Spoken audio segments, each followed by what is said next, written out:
Kabajamtootaa fi kabajamtoota chaanal biiftuu miidiyaa jirra jiru tashama. Chaanal kun chaanal odeeffannooti. Warroonni sabskiraayib gochuudhaan biran kutina laayik sheer gochuudhaan hin dagatina maatii keenya ta'an jajjabeessan dhaamsa gara odeeffannootti isin dabarsan. Ameerikaan si'ol yookaan azaaba keessa jiraachaa jirti kan jedhe Doonaald Tiraamp. Doonaald Tiraamp falmii pirezidaantummaa bara 2024 irratti Ameerikaanonni si'ol yookaan azaaba keessa jiraachaa jiran jechuudhaan dubbate.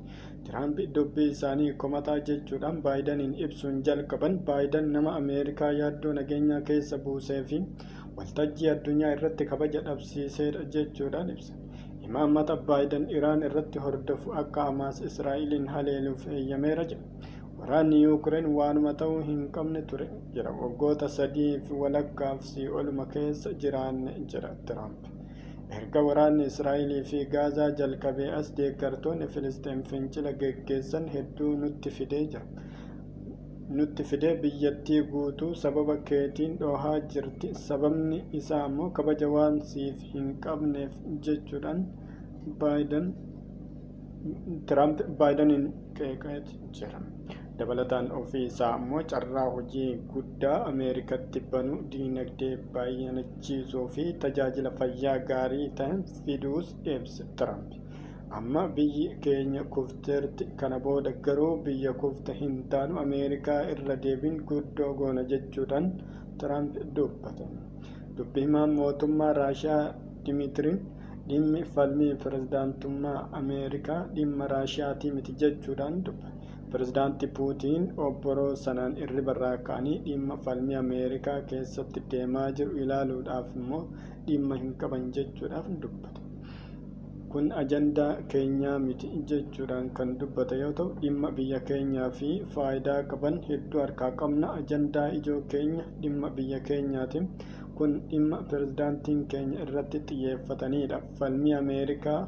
Falmiin Ameerikaan geggeessitu dhimma dursa kenninuufii miti jedhan.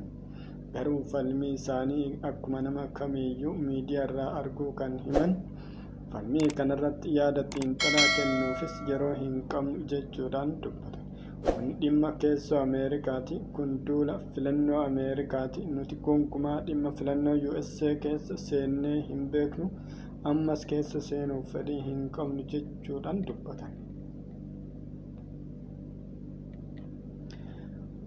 Mormii Keeniyaatti mudate dhaabsisuudhaaf humni waraanaa akka bobba'u manni murtii Keeniyaa murteesse. Seera gibira mootummaan baase mormuuf namoonni hedduun hiriira bahanii humna poolisiitii ol ta'an.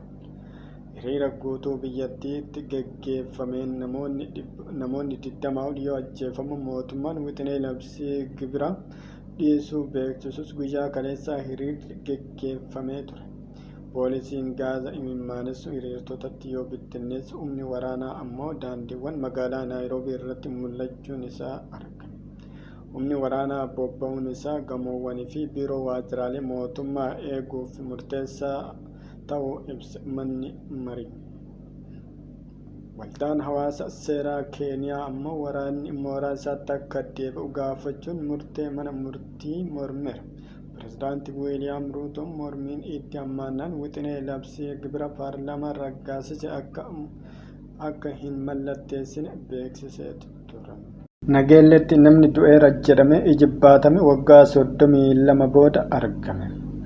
Godina Gujii Bahaa magaalaa Nageellee kanaan dura Nageellee Booranaa jedhamu ganda Goobichaatti namni du'eera jedhamee ijibbaatame waggaa 32 booda deebi'uun gammachuu guddaa uume.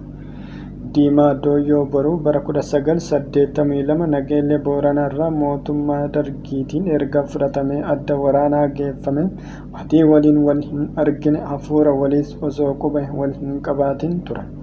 Guyyaa gaafa inni manaa bahe maatiin achi buutee isaa dhabanii namoonni isa waliin bahan adda waraanaatti waan dhumaniif gadda guddaa keessa turan. Warra isa waliin turan keessaa akka carraa lubbuun hafanii amma galanii Diimaan waraana keessatti madaa'uu maatiitti himanii turan. Namni kun gaa'ila hin ijaarranne, ijoollee horatee waan hin qabneef waggaa hedduu booda du'eera jedhanii abdii kutatanii maatiin warii inni qabu qooddatan. Dubartii waggaa hamma kanaa booda garuu lubbuun jiraatee deebi'uun isaa maatii fi qe'ee ajaa'ibsiisee jira. Namoota baay'ee biratti akka raajiitti ilaalamaati jira. Kabajamtootaa fi dhaggeeffattoota hordoftoota chaanaala Biiftuu Miidiyaa odeeffannoo yeroo ammaa qabnu kana fakkaata. Hanga oduu biraatiin walitti deebinu nagaan tura. Osoon chaanaala keenyaaf haarawaa taatan sabskiraayib, laayik, sheer gochuun dagatina maatii keenya dabalamaa jechuun affeerraa gama keenyaatiin nagaa keessa nu tura.